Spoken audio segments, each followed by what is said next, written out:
বন্ধুরা যে গাছটি দেখতে পাচ্ছেন এটা হচ্ছে গাঁদা। এই গাঁদায় কিন্তু এখন প্রচুর পরিমাণে ফুল ফুটে রয়েছে, আরও প্রচুর আপনারা হয়তো দেখতে পাচ্ছেন গাছে ফুল ফুটে রয়েছে।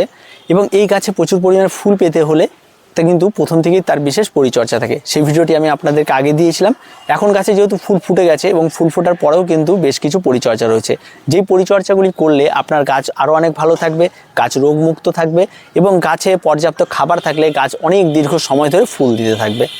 তো সবার প্রথমে আপনাকে যেটি করতে হবে সেটা হচ্ছে এই গাছটি যে ফুল ফুটেছে সেই ফুল ফোটা গাছটি অবশ্যই আপনারা ফুল ফোটার পরে কোনো ছায়া জায়গাতে রাখবেন না। যেখানে এই গাছে ফুল ফোটা শুরু হয়েছে সেখানে আপনারা গাছটিকে রাখুন। তার মানে সেখানে সে পর্যাপ্ত পরিমাণ রোদ এবং জল সমস্ত কিছু পেয়েছে, যার ফলে সেইখানে সেট একটি গাছ। এবং তাকে ফুল ফোটার পর অমুক জায়গায় রাখলে দেখতে সুন্দর লাগছে বলে তাকে স্থানান্তর করবেন না, এবং একটা নির্দিষ্ট জায়গায় রেখে তাকে ছোট থেকে বড় করেছেন এবং সেখানে এই সমস্ত গাছে ফুলগুলি আপনাকে নিতে হবে। দ্বিতীয়ত আরেকটি বিষয় রয়েছে, সেটা হচ্ছে জল। অবশ্যই এই সমস্ত গাছগুলিতে আপনাকে পর্যাপ্ত পরিমাণ জল দিতে হবে। গাছ যখন বড় হয় গাঁদা গাছ প্রচুর পরিমাণে জল লাগে, আর অবশ্যই একেবারে বেশি পরিমাণে জল না দিয়ে অল্প অল্প করে জল আপনারা বারবার এই সমস্ত গাছে ব্যবহার করুন। তাতে গাছের রুট সিস্টেম যেমন ভালো থাকে, গাছ তার পর্যাপ্ত জলটাও ঠিক সময় মতো পেয়ে যায়। এতে গাছ কিন্তু অনেক ভালো থাকে। তারপরে যে বিষয়টি রয়েছে সেটা হচ্ছে গাছে যে সমস্ত ফুলগুলি পরিণত হয়ে গেছে অবশ্যই আপনাকে সে সমস্ত ফুলগুলিকে তুলে নিতে হবে এবং তুলে নিয়ে আবার নতুন করে তাকে পেছন নিচে থাকা কড়িগুলিকে আবার বেড়ে ওঠার সুযোগ দিতে হবে। অবশ্যই আপনাকে কিন্তু এটা করতে হবে।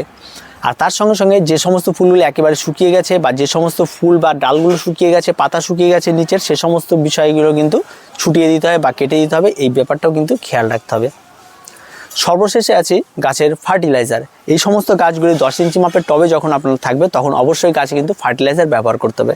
কারণ গাছে যখন ফুল ফুটে যায় তখন কিন্তু গাছ কিন্তু ফুলের দিকে বেশি চায় খাবারটা, আর তখন কিন্তু খাবারের অনেক প্রয়োজন হয়। তাই খাবারে যেন কোনো রকম ঘাটতি না হয় তার জন্য গাছে আপনাকে এই সময় 2 চামচ শিংকুচি, 2 চামচ হাড় গুঁড়ো এবং 4 চামচ ভার্মি কম্পোস্ট এবং তার সঙ্গে হাফ চামচ আপনারা ফরডন ব্যবহার করবেন আর হাফ চামচ অ্যান্টিফাঙ্গাল ব্যবহার করবেন।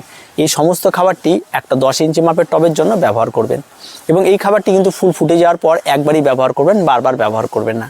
তারপরে গাছে আপনারা নিয়মিত তরল সার ব্যবহার করতে পারেন, খোল পচা জল বা সবজি পচা জল। প্রত্যেকেই জানেন কীভাবে ব্যবহার করতে হবে, এটা অবশ্যই আপনারা ব্যবহার করবেন নিয়মিত। এবার আসি গাছের রোগ। এই সময় কিন্তু গাছে ফুল ফুটে গেলে গাছ অনেকটা দুর্বল হয়, বিভিন্ন ধরনের রোগ আক্রান্ত হয়। তার মধ্যে সবচেয়ে গুরুত্বপূর্ণ যে রোগটি দেখা দেয় সেটা হচ্ছে আপনার মাইটের আক্রমণ এবং মাকড়ের আক্রমণ। ঠিক আছে, এই দুটোর ক্ষেত্রে বাঁচতে হলে আপনাকে অ্যান্টিমাইট এবং মাকড়নাশক ব্যবহার করতে পারেন। এখানে আপনারা কাকা ব্যবহার করতে পারেন, টাটামাইট ব্যবহার করতে পারেন। যে কোনো আপনারা রাসায়নিক সার বা কীটনাশকের দোকানে গেলে আপনার রোগের কথা বললেই আপনাদেরকে সেই সমস্ত ওষুধপত্র তারা দিয়ে দেবে। তো অবশ্যই সেটা শুনে নেবেন যে 1 লিটার জলে কতটা মেশাবেন। আর স্প্রে করার সময় অবশ্যই একটু সাবধানে স্প্রে করবেন যেন ফুলগুলোতে না লাগে। অবশ্যই নিচের যে ফাঁকা জায়গাগুলো থাকে সে ফাঁকা জায়গাগুলোতে পাতাতে আস্তে আস্তে স্প্রে করার চেষ্টা করবেন।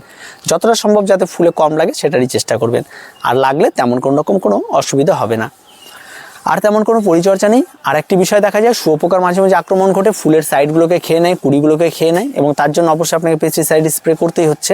আর একটা স্প্রে করলেই যথেষ্ট, আর বারবার তেমন কোনো কিছু করার নাই। আর যারা নিয়মিত ছাদে বাগানে দীর্ঘ সময় ধরে নিয়মিত পেস্টিসাইড অ্যান্টিফাঙ্গাল স্প্রে করে তাদের কাছে কিন্তু কোনো রকমই কোনো রোগ হবে না।